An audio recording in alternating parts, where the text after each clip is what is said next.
before we get to any further, I do want to make sure we discuss the third finding, which is this is the impact of edTPA on diversity, which is very much a focus by so many states and so many educators at this time. Sean, if I understand you correctly, you don't report much difference between white candidates who take the test and candidates of color on the edTPA until you look at candidates of color who are attending less selective institutions. Do I have that right? That candidates of color at selective institutions do pretty well. Is that right? Yes, that's right. Okay, so if I understand you right, over twice, if you're a candidate of color, you're over twice as likely, 15–16%, as long as you're attending a less selective institution, to not pass the edTPA versus 9 or 10% for white kids in selective institutions. And I would only put forward that this is pretty consistent with other findings for other tests in the literature, but also the edTPA. Dan has found that Hispanic candidates in Washington are more than 3 times as likely to fail the edTPA than non-Hispanic white candidates. So this is an extremely sensitive and timely issue. Very few tests achieve comparable results among individuals of different racial or ethnic groups. Persons of color generally perform less well, and in some cases, substantially less well, alarmingly less well. But the question that I think all of us have to grapple with is why. A lot of people have looked to the issue of test bias, though it's not particularly well documented what the test bias is that is creating this kind of problem. Others, and I'm obviously showing my own biases here, attribute it to higher incidence of poverty and the results, the not surprising results that we should all expect when we provide for inequitable education in PK-12 years. So, but the trend right now is to blame the test. And there's a major push in states to get rid of licensing tests because of the disproportionate performance. A lot of people asserting that tests don't have any predictive validity, so why do we need them anyway? So let's talk about this. Do we just throw out the edTPA because of this disparity? Isn't there some middle way? Let me talk, Bobby, if you have any quick thoughts. Otherwise, I'm going to turn it to Dan, who's written the most about this. Yeah, I think I would turn it to Dan first, and then we'll follow up. Okay, that's fine. Well, I mean, I would say that it is important to understand why we see the disparity. Is the first thing. So, for instance, you know, historically on licensure exams, there was concerns that the questions were culturally biased. So, you know, if it's a problem like that, and you want to preserve the instrument because you think the instrument has predictive validity, it actually does predict something about the quality of the people who eventually enter the field, then you could fix it.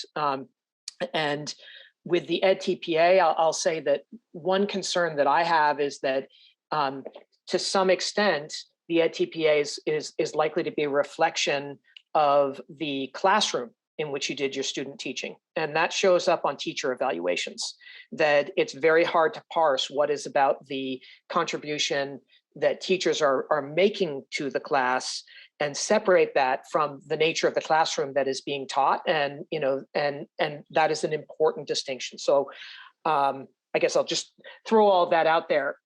And I throw that out there because I think it's important not to abandon the concept of pre-service assessment.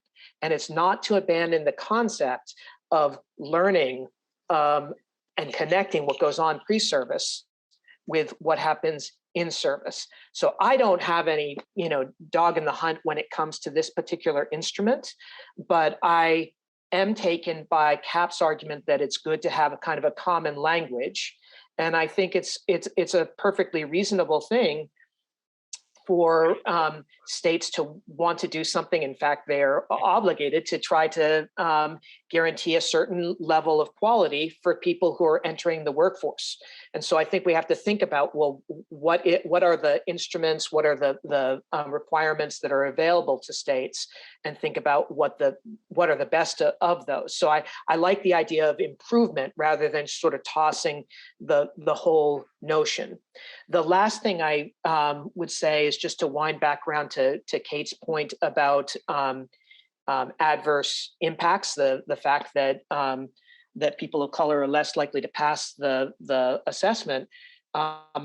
Hopefully, we are moved to a point where we don't say, well, then by default, something's wrong with the assessment, but that maybe it's about the folks that are selected into teacher education programs. Maybe it's about the level of preparation that people have. And it may be that there are teacher candidates that might need some extra support. And I don't think that we should overgeneralize the findings, because one could infer that, you're very unlikely to pass the assessment if you are a Black teacher candidate or a Hispanic teacher candidate, and you're very, very likely if you're a white teacher candidate.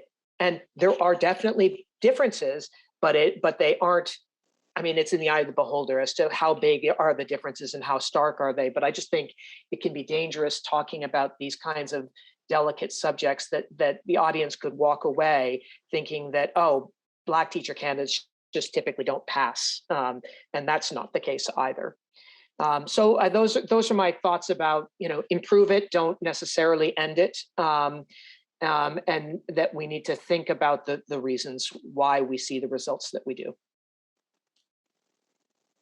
I have a couple things to toss in the soup here. One of them is, I think that Dan's point about differences in classroom contexts is really important to think about. And I don't think it's trivial at all. And the last thing we want to do is start funneling candidates into classrooms where kids are, easy to manage and easy to teach.